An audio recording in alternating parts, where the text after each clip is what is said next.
Reliance naval ने कल अपने क्वार्टर 4 के और फाइनेंशियल ईयर 1920 जो कि मार्च 20 में ख़त्म हुआ उसके रिजल्ट अब जाके 31 जुलाई को फाइनली दिए हैं। कैसे रहे हैं उनके रिजल्ट, चलिए देखते हैं।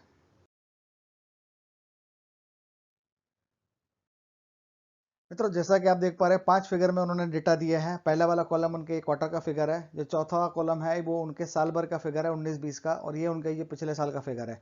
हमारा जो फोकस रहेगा वो पहले कॉलम पे और चौथे कॉलम पे रहेगा, जो इस क्वार्टर के और इस साल भर के फिगर है।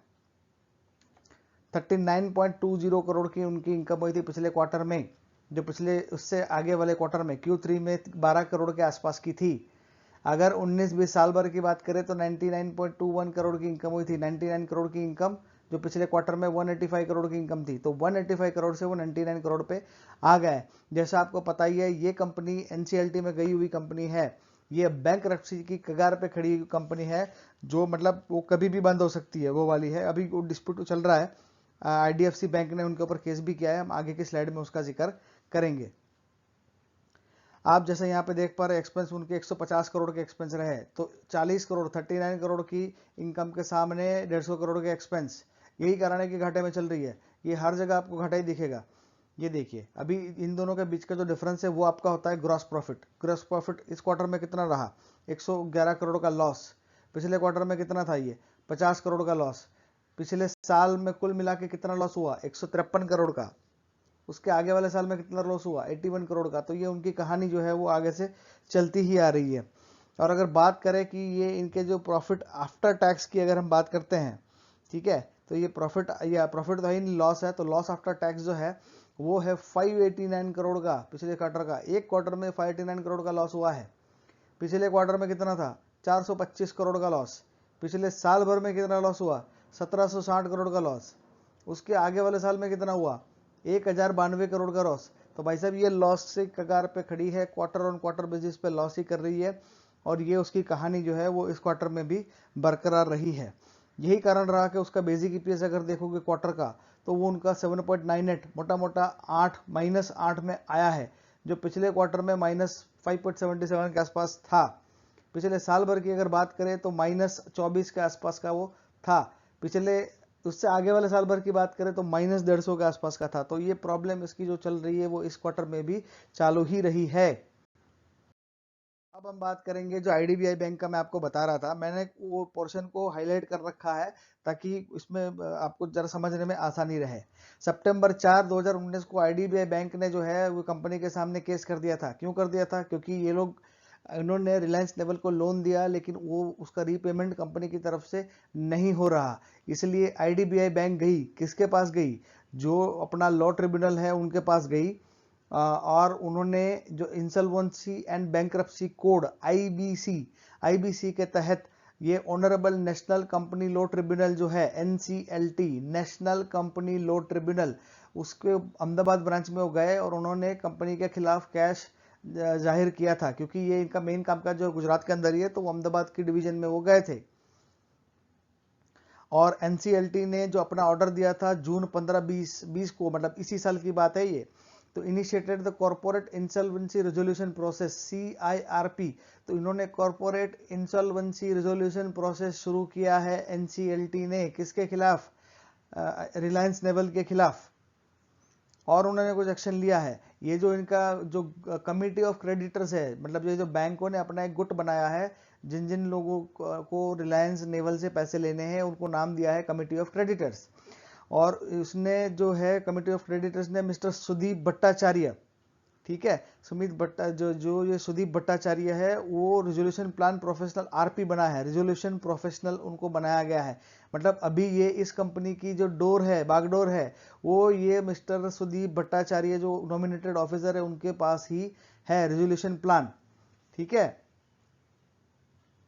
और ये जो एप्लीकेशन फाइल जो COC ने जो अपना एप्लीकेशन फाइल किया था, उसके बेसिस पे NCLT ने ये जो मिस्टर भट्टाचार्य के अपॉइंटमेंट को 5 मई 2020 को मंजूरी दे दी है। इसका इम्पैक्ट क्या हुआ? इसका इम्पैक्ट ये हुआ कि अंदर द IBC जैसे हमने बताया कि इंसॉल्वेंसी एंड बैंक्रप्सी कोड की प्रोसीडिंग्स के हिसाब से पावर ऑफ बोर्ड जो है, हैव बीन सस्पेंडेड। जो उसका एग्जिस्टिंग बोर्ड था, अनिल अंबानी और बाकी कोई भी मेंबर जो भी होने दो, अब उनके पास 15 जनवरी 2020 से उनके पास कोई भी पावर नहीं है। Power of the board of directors जो है वो अब सिर्फ आरपी, मतलब फिलहाल के लिए तो ये जो एक अकेले आदमी है मिस्टर सुदीप भट्टाचार्य जो कि रेजोल्यूशन प्रोफेशनल है, उनके पास ही सारे पावर्स अभी है। NCLT order also provided for a moratorium period with effect from January 15, 2020। अब इन्होंने क्या कहा है कि एक मोरेटोरियम पीरियड जहाँ पे उनको कोई इंटरेस्ट वगैरह अभी भरना नहीं होता है, मतलब जो ये उनकी EMI जो है वो कुछ पीरियड तक खत्म हो गई। कब तक? Till the completion of the CIRP।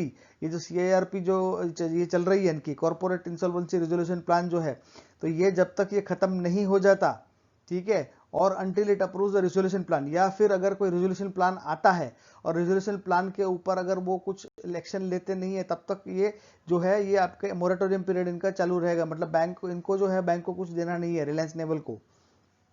जैसे ही ये CIRP का खत्म हो जाता है या फिर कोई रिजोल्यूशन प्लान आ जाता है, उसके बाद से ये इनका वो बैंक की EMI फिर से शुरू हो सकती है। और कंपनी इज अंडर CIRP, जैसा हमने कहा ये कि अभी ये कॉर्पोरेट इंसॉल्वेंसी रिजोल्यूशन प्लान के पास वो चल रहा है। अभी रिजल्ट के बारे में बता रहे थे। RP took charge of the company on 5 मई। जो रिजोल्यूशन प्लान है, मिस्टर भट्टाचार्य जो है उन्होंने 5 मई से कंपनी का चार्ज ले लिया है। And authorise the key management personnel, जो उसके जो सीनियर मैनेजमेंट जो है बोर्ड को हटा दिया, लेकिन डे टू डे ऑपरेशन चलाने के लिए जो मैनेजर्स होते हैं, जनरल मैनेजर्स जी, पूरी जो हर डिपार्टमेंट के हेड्स होते हैं, तो उन सबको जो की मैनेजमेंट पर्सनल है उनको कहा है कि आप अपने एंड से काम करते रहिए, जो अपने रिस्पेक्टिव रोल है वो करते रहिए और अपना काम जो है वो ठीक से करते रहिए। तो वो हिसाब से उन्होंने गाइडेंस दे दिया है।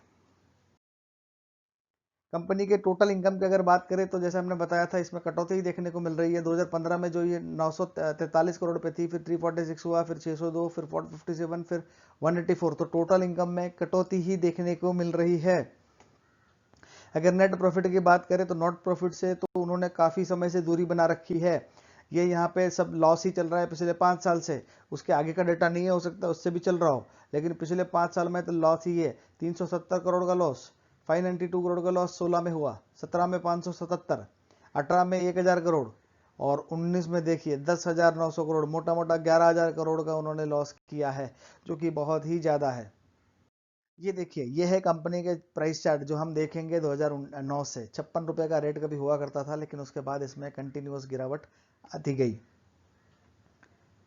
अब बात करते हैं उसके पिछले 1 साल के मूवमेंट के अंदर। तो जैसा हमने कहा था कि ये वर्चुअली उसका धंधा कम ही हो गया था। हालांकि बीच बीच में कुछ र्यूमर्स आते रहते हैं, या जानबूझ के या अनजाने में ऐसी र्यूमर्स फैलाई जाती है और लोग अपना स्टॉक जो है वो निकाल देते हैं। अब ये मुझे समझ में नहीं आया कि दिसंबर के अंदर ये क्यों चढ़ के 9 रुपये तक चला गया था। 9 रुपये 977 तक ये चला गया था, वहाँ से फिर कटौती आनी शुरू हो गई थी। तो आज की डेट में तो ये बिल्कुल एक पेनी स्टॉक है जो सिर्फ और सिर्फ र्यूमर और न्यूज़ के बेसिस पे चल रहा है। और जब तक ये, जैसा हमने कहा, ये ICLT के प्रोसीडिंग्स खत्म नहीं होती, ये बहुत ही रिस्की स्टॉक होगा आपके लिए, क्योंकि एक बार क्लैरिटी आएगी उसके बाद ही कुछ इसमें हो पाएगा, क्योंकि अभी इसके एग्जिस्टिंग ओनर तो कोई है ही नहीं और वो चला नहीं पा रहे हैं। तो जब तक क्लैरिटी आएगी इससे दूर रहना एडवाइजेबल हो सकता है। जैसा हमने यहाँ पे बताया, अनिल अंबानी ने इसका कुछ चाइना की कुछ बैंकों ने उनके ऊपर केस भी कर दिया है, और हो सकता है कि आने वाले टाइम में उनको शायद पनिशमेंट भी हो सकती है, जेल भी जाना पड़ सकता है। अनिल अंबानी ने क्लेम किया है कि मेरी नेटवर्थ जो है वो ज़ीरो है, ठीक है। तो उसके बाद से उसकी कंपनी में और बाकी लोगों में भी काफ़ी हद तक पैनिक फैला हुआ है कि भाई क्या करें ये। तो ये सिचुएशन बहुत ख़राब है ग्रुप की, ठीक है। अब ये 9,000 करोड़ के डेप्ट के ऊपर के, आप ये न्यूज़ देखिए, ये कब की न्यूज़ है, ये 26 जुलाई की है, ये सिर्फ 5 दिन पहले की बात है ये। अरे, with over 9,000 crore debt, Anil Ambani Reliance Naval now stares at bankruptcy. तो भाई साहब, ये बैंक्रप्सी पे ही है। जो हमने बताया था कि एक रेजोल्यूशन प्लान तैयार किया जाएगा और उसके बाद फिर वो एक्शन लेंगे। तो ये जिसका जो है, आप यहाँ पे देखिए, IDBI Bank have turned down a resolution plan proposed by Reliance Naval and Engineering, which has not been servicing its more than 9,000 crore debt for several months now। तो आगे हमने बताया था पिछली स्लाइड में कि मोरेटोरियम उनका चलता रहेगा जब तक कि NCLT में रहेगा केस, या फिर रिजोल्यूशन प्लान अगर कोई आता है और वो एक्सेप्ट होता है। तो रिजोल्यूशन प्लान आ गया, लेकिन इन्होंने IDBI ने प्लान एक्सेप्ट नहीं किया है। The lenders will now initiate bankruptcy. तो अभी लेंडर्स ने बताया भाई ये बैंक्रप्सी ही वो करना चाहेंगे। तो ठीक है, तो अब ये बैंक्रप्सी की कगार पे जाएगा, उसकी बिकवाली होगी। तो जो भी पहले बैंक अपना पैसा ले लेंगे, उसके बाद शेयर होल्डर्स को वैसे भी सबसे लास्ट में मिलता है, तो लेंडर्स को तो हो सकता है कुछ पैसा मिल भी जाए, लेकिन शेयर होल्डर्स के लिए मिलने की उम्मीद बहुत कम रहेगी। तो ये बहुत ही रिस्की स्टॉक है। तो सोच समझ के ही अगर अगर करना भी है तो आप सोच समझ के अपने से रिसर्च करके करिए। हमें तो ये काफ़ी रिस्की लग रहा है। अभी आप देखेंगे तो इसकी जो हेडक्वार्टर भी है, ये न्यूज़ है सिर्फ कल की न्यूज़ है ये, यस बैंक ने, आपने भी कहीं ना कहीं पढ़ी होगी, सुनी होगी। यस बैंक ने जो उनके अनिल अंबानी ग्रुप का हेडक्वार्टर है मुंबई में, काफ़ी बड़ा है ये, तो उनके 2892 करोड़ रुपए ये दे नहीं रहे थे। आईडीबीआई से पंगा तो चल ही रहा था, ये यस बैंक से भी है, दुनिया भर के बैंक से उन्होंने लोन ले रखे हैं। तो इन्होंने उसके ग्रुप के ऊपर वो जो है वो अब कब्जा कर लिया कि अभी हम आप लोन नहीं कर पा रहे, तो उन प्रॉपर्टी पे उन्होंने जो है वो ये कब्जा कर लिया है। तो यही कारण है कि ये हमें इतना रिस्की लग रहा है। और अभी इनके प्रमोटर ने खुद इससे पल्ला झाड़ दिया है, तो हमें तो इससे जितना बच के रहे उतना हमारे लिए फ़ायदा हो सकता है। मित्रों, यहीं पे हम अपना वीडियो समाप्त करेंगे। अगर आपको अच्छा लगा हो तो इसे लाइक करें, कमेंट करें, शेयर करें, सब्सक्राइब करें। वीडियो देखने के लिए बहुत बहुत धन्यवाद।